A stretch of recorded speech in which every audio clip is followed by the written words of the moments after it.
Welcome to the Optimizing Beyond podcast. I'm Josh Negron, and this show's all about sharing lessons, ideas, and strategies that sharpen your thinking, strengthen your habits, and push you to grow beyond comfort zones. Let's dive in. Most of us don't get crushed by a single boulder. We get worn down by more and more gravel. These tiny attempts to manage everyone's moods, every timeline, and every outcome. It can be exhausting. At first, it looks like we're being responsible or caring and loving. Then it quietly becomes hypervigilance, checking in again, rephrasing the text, staying late to make sure, disclaiming your words constantly, circling back and back, and even softening the truth so nobody's upset. Pressure rises, energy drains, and peace shrinks. Zoom out for a second. Surveys in the last 2 years show anxiety trending up and burnout everywhere. And here's the kicker. I think the more we try to control what isn't ours, the less peace we'll feel. Why? Because control promises certainty it can't deliver. It's a costly illusion. Let's reframe it right now so we don't waste another week. Letting go is disciplined stewardship. It's not giving up. It's doing your part with clarity and excellence, and then releasing outcomes, timing, and other people's emotions, actions, and reactions. It's not apathy, it's wisdom. That's leadership inside your circle of agency. Today, we'll give you 3 things you can use immediately: the selective focus framework to right size your responsibility, boundary reps you can actually say and practice, and a faith grounded trust transfer protocol to run in minutes when control urges spike. Peace begins where control ends. So, let's get your peace back. Early in my marriage, I got hit with a hard lesson and I didn't know that I needed, and I've never forgotten it. My wife and I were disagreeing about something that she was probably right on, and I was working hard to persuade her to change her mind. Finally, towards the end, in a tense moment, my wife looked at me with tears in her eyes and said, "I'm allowed to have my own thoughts and opinions." Honestly, I was shocked. I wasn't yelling, I wasn't slamming doors, but I was pushing her to change her mind, and I wasn't letting up. Persuasively nudging, reshaping sentences, trying to land the plane my way over and over. I began to ask myself why I was pushing so hard to make her think like me.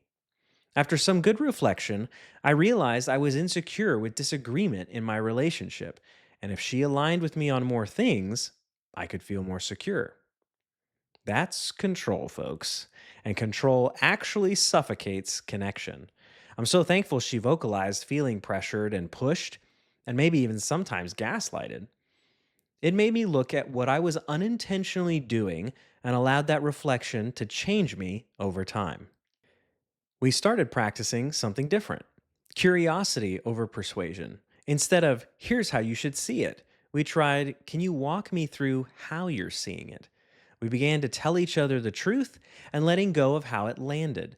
Sometimes I was able to understand her perspective and change my mind. Other times, she would still change her mind. And yet, other times, we're still able to agree to disagree in a healthy way, and it doesn't leave either of us feeling insecure. Underneath that shift was faith, trusting God's timing over prediction. Letting go didn't erase responsibility, it actually clarified it. Do what's yours, release what isn't. Curiosity is influence, control is insecurity in disguise. As a former people pleaser, anyone else out there like me?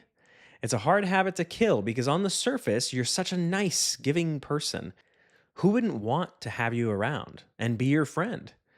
But there's a dark concept that often lurks beneath the surface, infecting and corroding things: codependency. In many close relationships I've had over the decades, I became the fixer, the helper, the love bomber, the one who's always there. If there's a gap, I fill it. If there's a mess, I clean it. It feels loving until it feels heavy and wrong. I think for both parties, to be honest. It's too much for all the wrong reasons for each person. Relationships like transactions of debt and servitude, where resentment grows on both sides because of the inequity that isn't fair to either side. You can change that destructive pattern with boundaries. If done right, love doesn't shrink, resentment actually does. Things can equalize and stabilize. This often shows up when systems or projects are being built and a leader does not delegate or communicate well with their team to ensure they're fully empowered and enabled to accomplish the task, project, or system. Most good leaders can think back to a time that they tried to do it all, only to discover that they were the very bottleneck holding everyone back. Not to mention, also causing frustration and sometimes even culture issues within the team. Ownership drops, tensions rise, and patience evaporates. When leaders replace micromanagement with written definitions of done, one owner per deliverable, and 20-minute check ins, as well as delegate and enable their teams, quality climbs, innovation and production rise, and peace returns. Teams don't need control, they need clarity and cadence. Let's reframe and address some common misconceptions. The first myth is letting go feels like apathy. Letting go is engaged stewardship. It may feel like apathy if you've been hypervigilant for so long. You act clearly where you have agency and release where you don't. It's not quitting, it's quitting the illusion of control. Myth two is control equals strength. That's a good one. Control is often fear in a leadership costume. Like me and my wife or my codependent relationships in the past, real strength is clarity, clean requests, loving limits, and trust. Where saying no doesn't have costly consequences. If it does now, that's a check engine light for you. Myth number three, if I stop managing, results will tank. Results improve with systems, explicit expectations, and accountability. Micromanagement drains capacity and erodes trust. Like we said earlier, smothered teams can perform for short time frames and bursts, but it will always end in frustration and failure. Now, hold on to those because they'll frame everything that follows. Next, we'll talk about the selective focus framework. So, imagine with me three concentric circles, which is your map for peace. Circle one is going to be me, which is mine to carry. This represents my mindset, my preparation, my words, my schedule, my follow through.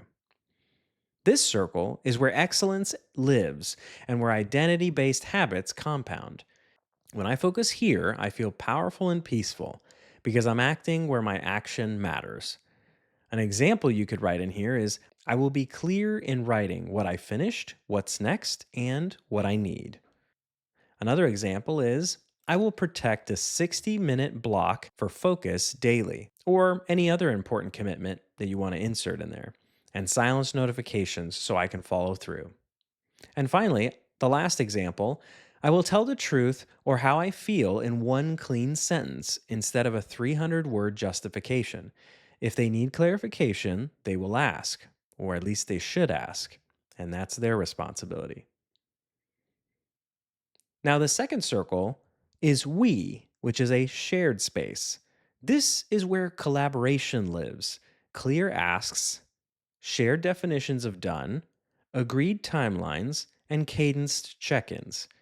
Here, we establish boundaries, prevent mind reading, and say no at times. We don't guess, we agree. Here's some examples. One phrase I like is painting it done, which is what the assignment is. For example, draft 3 bullets, one chart, sources linked, due by Thursday at 3 p.m. Who's the owner? Who's the reviewer? When are we checking in? Monday, 10 minutes at 10 a.m. Another example of this is if we slip, we cut the scope, not sleep. Decide up front what your sacrifices and boundaries are. And the last circle, circle three, which is not mine. This represents Other people's reactions and responses. Final outcomes I can't guarantee. Timing outside of my control, the market, the algorithm, the weather. This is a surrender space. Here's some examples of not mine.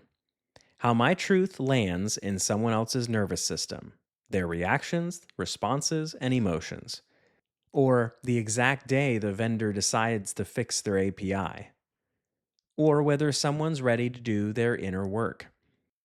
So here's the daily filter. The biggest question is this mine to carry? If yes, act on purpose. If not, release on purpose. So in a scenario, let's say there's a slipping deadline. For you, it's deliver your portion, communicate the obstacle, and propose next steps. The we is we redefine what done looks like and reset the date on the record. And the not mine is I release the other team's pace and emotions until I check in. This is all designed to control what you carry and release what carries you. You can't control people, only your response, and that's enough. So let's go through a practice block. The question is this mine? If you're listening while walking or sitting at your desk, take a breath. Let's do a quick 90-second audit together. Grab a note or open your phone and write a current situation that you're dealing with at the top. Whatever's stealing your peace right now. Underneath, draw two quick columns. On the left, write mine. On the right, write not mine. Don't think too hard. Just gut list what comes up. In the mine column, jot things you can directly control, like your actions, words, follow ups, attitude, or preparation. In the not mine column, drop everything you can't control. Other people's reactions, outcomes, or timing. Now, circle one thing under mine you'll do today. Draw a line through one thing under not mine and say quietly, if needed, I release outcomes and timing. And that's it. You just did a rep. The muscle we're training, that's it. It's not about fixing everything, it's about choosing clarity over control. We'll keep building on this. The next idea is that boundaries are love, not walls. Boundaries aren't rejection, they are stewardship. They define where responsibility ends so love can be given and received freely, not resentfully or out of guilt. No rescuing from consequences. If you rescue someone from every ripple, you teach dependence and bury your resentment. Loving limits protects both of you. Codependency causes ego fatigue. Over responsibility feels noble, but it slowly empties the tank. Resentment turns into an unpaid invoice of sorts. So, as a result, impeccable words and released outcomes tell the truth. Make a clean ask. You're combining impeccable words with released outcomes by telling the truth, making a clean ask, communicating a boundary. Then let go of how it's received. Honesty without control is courage. Here's some boundary scripts for inspiration.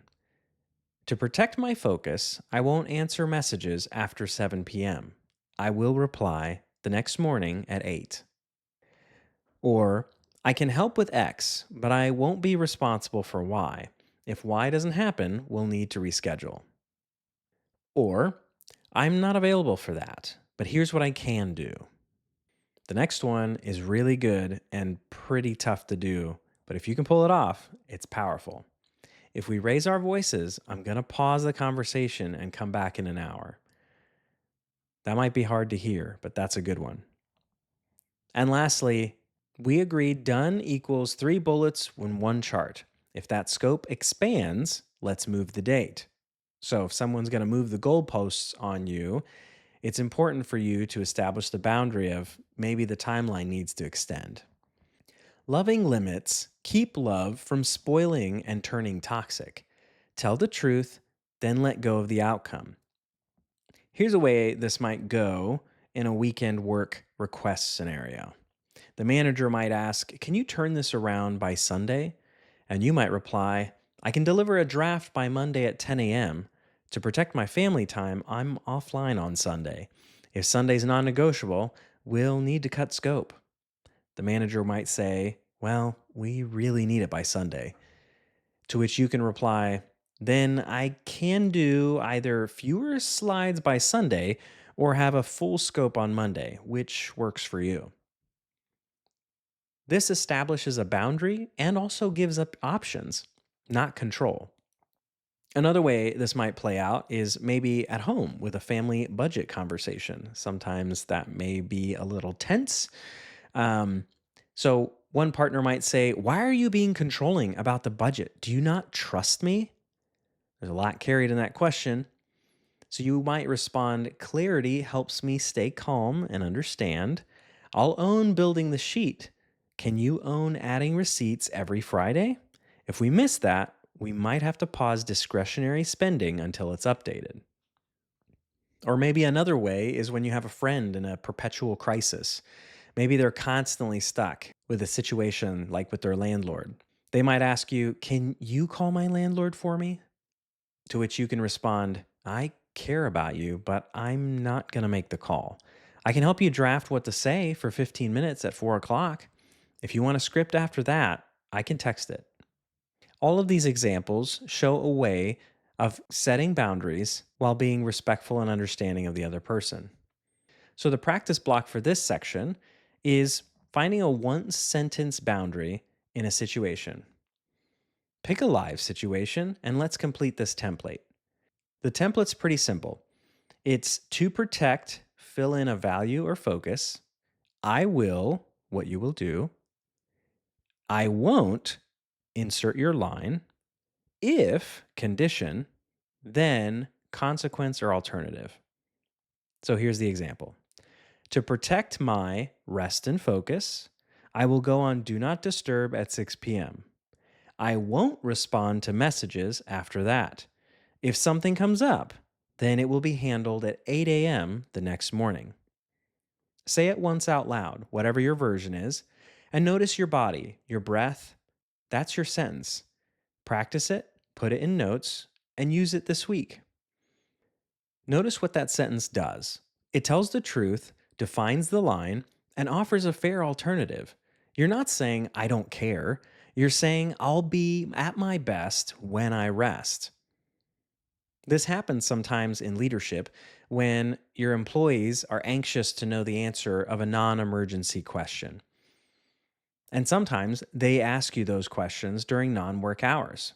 Now, of course, you can answer the question. I'm not saying not to, but there are times that the request can be very demanding and insensitive, especially given the time, sometimes during holidays or maybe a Sunday or something. And this is a perfect time to either reply with something like this or just not reply to set a tone, to set the boundary, and help them understand that they can wait. Now, what do we do when control feels necessary? How do we disarm it? Let's honor why control grabs the wheel. It's uncertainty intolerance. When the unknown feels threatening, our minds sprint to the worst case scenario. Control pretends to remove uncertainty, but it doesn't. It just postpones fear and adds exhaustion. And that creates attachment patterns. If security was inconsistent, we may try to manage connections by managing people, similar to my wife and I early on. It's not evil, it's human. So being aware of it creates the opportunity for a different choice. There's also ego fatigue. Constant self monitoring, pleasing, persuading, and predicting drains prefrontal resources. Decision quality drops, irritability rises, and we try to control more to fix the turbulence we created. It's such a vicious cycle. Surrender interrupts the loop. And when you refocus on the me, we circles, it creates real agency. Surrender interrupts the loop by refocusing on the me, we circles, which creates real agency, downshifting the body with slow breath, shoulders down, jaw relaxed, using one clean sentence to establish a boundary or making an honest request, Release and schedule a check in so your brain doesn't ruminate. If you have questions, ask. Don't guess or assume. Ask one curious question instead of persuading. When we do these repeatedly, insecurity loses its oxygen. We don't become passive, we become clear and calm. Here's our next practice block: the breath downshift and the reframe. Did you know that deep breathing can reset the limbic system that is responsible for causing anxiety, panic attacks, stress, and more? Some very popular breathing techniques are the double inhale exhale. Dr. Andrew Huberman is famous for this one. You're like, how do I double inhale? That sounds weird. So you take the deepest breath that you possibly can in, and then take another small breath right on top, and then exhale.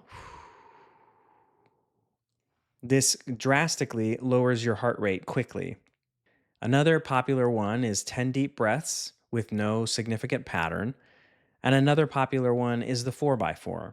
Think of a square that you can breathe around. 4 seconds on each side, breathing in for 4, holding for 4, out for 4, and hold for 4.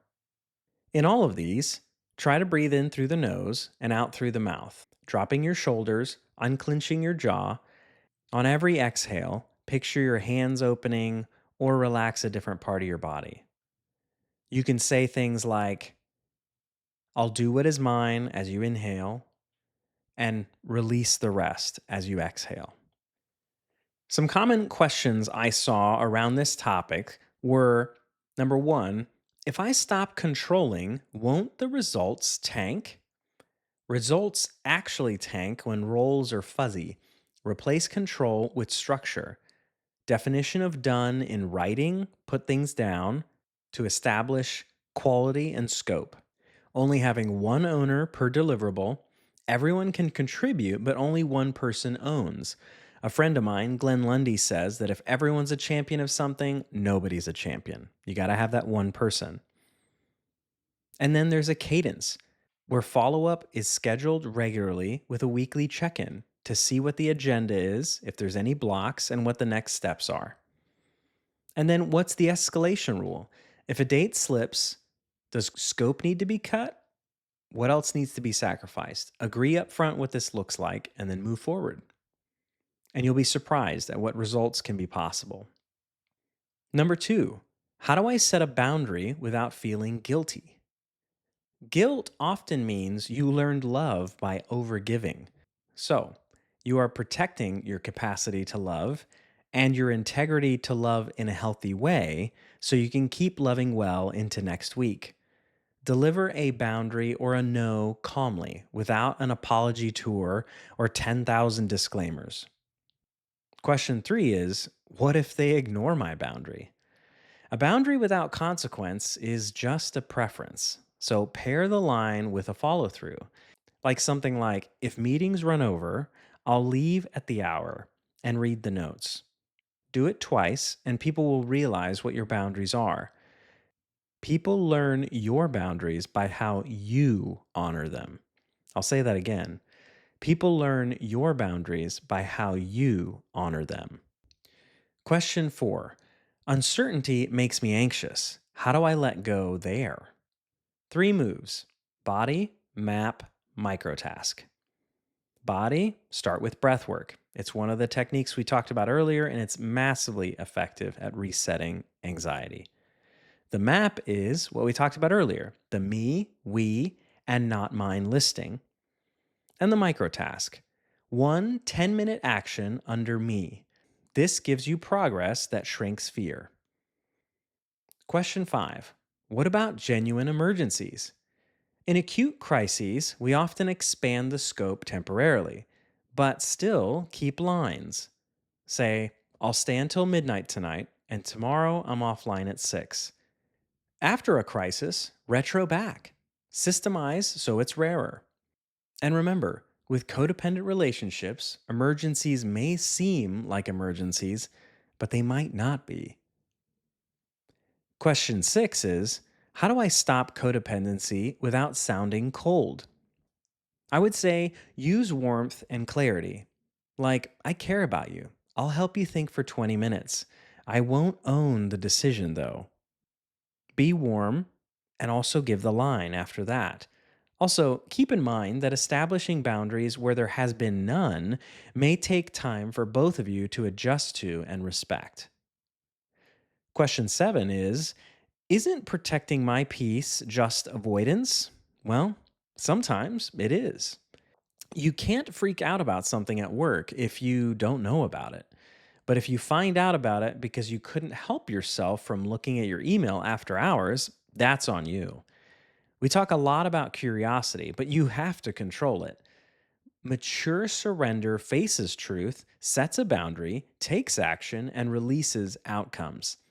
It's proper, timely engagement, not escape. Question 8: how do I keep boundaries with a boss? Use scope and schedule options. Something like, we can hit Friday with half the charts or Monday with all four. Which do you prefer? This gives an option and presents collaborative discussion around the topic.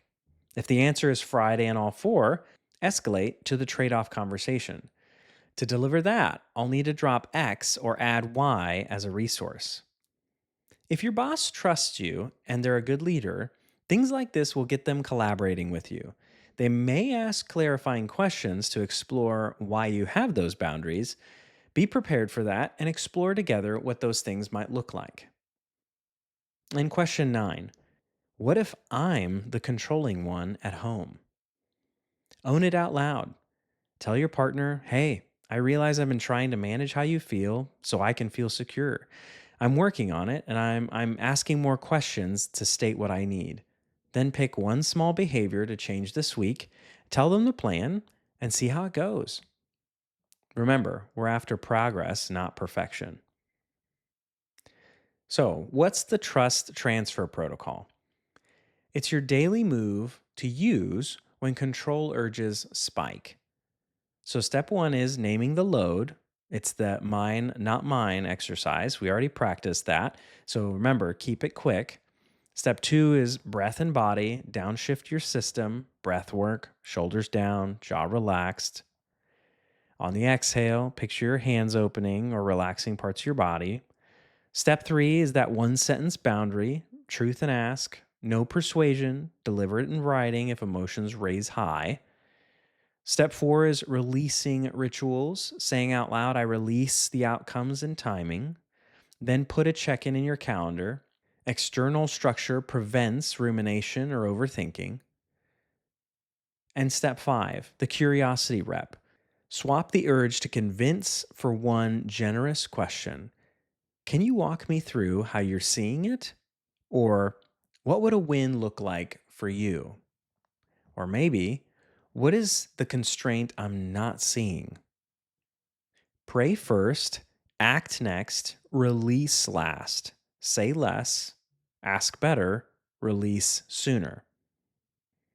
What we're after is a situation like when someone sends a tense email across the bow. The old you would craft a 600-word rebuttal, but the new you takes a breath and sends one question. What's the most important outcome you need by Friday? And that person replies with one line. You solve that, and then tensions drop from a 9 to a 2 in 5 minutes. Curiosity buys peace at such a discount. That's what we're after. So, in relationships, how do we shift from management to care? Let's bring this back to the people you love and lead. In a codependency snapshot, you overgive to keep the peace. You absorb what isn't yours. You give to get something you crave in return. It's a type of love that runs on anxiety and fear. Over time, you teach others to outsource responsibility and you teach yourself to bury resentment. That isn't peace, and it will bury you. A healthy alternative is ask before advising, like, do you want a sounding board or a solution? Men, this is a very good question to ask your wives when they're wanting to tell you about something. That's for free. Offer bounded help. I can brainstorm for 20 minutes on Tuesday. I can't own the decision, though. Let someone make their own choices. But it doesn't mean you can't be helpful in trying to help them figure it out. Or maybe reflecting an impact without accusation. For example, when we skip the budget check ins, I scramble. I need us to keep the Thursday slot or pick a new one. Or maybe this one that we worked on a couple weeks ago. When you say or do X, you make me feel Y. Is that how you want me to feel? All of these things help stir that responsibility on both sides of the relational equation. So picture a parent teen curfew conversation. The teen might say, with all the emotion in the world, "You never trust me." The parent will say, "I love you. I'm responsible for your safety. Curfew's at 10. If you're late, the car stays home next weekend. Do you want to plan rides together?" The teen might respond, "That's unfair."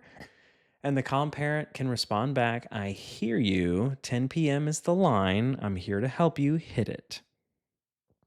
Or how about the self talk after a mistake? Anyone? Overthinkers? Yes? So the old you is going to ruminate and toss that mistake in your mind constantly.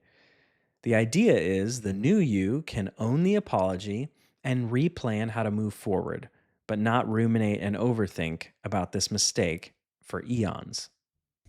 In business, remember that teams mirror leaders. If you model boundaries, curiosity, and clarity, you'll show your team how it's done by going first. Meetings will shrink, ownership rises, and the culture moves from management to care, from fear to trust. And as a leader, you can implement systems that reduce control urges. If you want less control, especially as a leader, build systems that carry that weight. A great one is the definition of the done library. In a specific project or system that you're trying to build a doc and keep it with examples of what the reoccurring work is and what completion looks like for each task. Like when a presentation is defined done, when the weekly update is done, when outreach is done and complete. Reuse and adapt this to define what complete tasks look like so that you, as the leader, and you, as the employee, fully understand both sides. And as we said earlier, one owner per deliverable, no shared owners. Any group projects has one champion that's responsible. Others can contribute, but one owns the finish. Specifying dates in calendars is super important. Establishing regular 15 to 20-minute weekly check ins to check project progress, to cover agenda, blockers, next steps, and establish more dates. And then establishing scope and scheduling rules. So when scope expands, what's going to happen to the schedule? Do you cut scope or do you extend the schedule? Decide what you start, what the default is, and then you can adjust from there. And then keep a decision log, a 1-page record of every decision, owner, date, and why. This eliminates circular arguments and abdication of responsibility. And then what's the escalation path? If a deadline slides, the owner proposes a trade off within 24 hours. This keeps the responsibility with the owner, not the rescuer or the boss, and helps progress move forward. These structures help replace micromanagement. They let you lead without holding everything in your head. And finally, if you're a person of faith like I am, letting go is not an abdication, it's alignment. You're choosing to act where you can and trust where you can't. Two powerful anchors I paraphrase often are: trust the Lord with all your heart, don't lean on your own limited understanding. In everything you do, acknowledge Him, and He'll straighten your path. And also, don't get swallowed by worry. Pray specifically, express thanks with gratitude. Peace, bigger than your understanding, will guard your heart and mind. This is not a license to drift, it's an invitation to act clearly and rest honestly. Letting go makes room for peace to arrive. Identity first, and then outcome second. So let's recap. We talked about the three circles: the me, we, and the not mine. We talked about boundaries equals love. Clarity without control prevents this resentment. The trust transfer, which is sorting, breathing, boundary, release, check in, curiosity, and an optional faith line. Curiosity over persuasion, getting better answers with less conflict. Systems over micromanagement, the definition of done, owners, cadence, scope, and scheduling rules. And identity, being the kind of person who carries what's yours and releases what isn't. So do what's yours and trust God with the rest. In our next episode, we'll cover health. Where do we even start? How it can feel overwhelming to get dialed in. Is too little really too late? And who do we trust or listen to? The experts aren't even on the same page. I hope to catch you then. In the meantime, thanks for listening to the Optimizing Beyond podcast. Remember, growth happens when you take action. So subscribe, share this with a friend, and most importantly, put what you learned into practice. Until next time, keep moving forward because daily anything changes everything.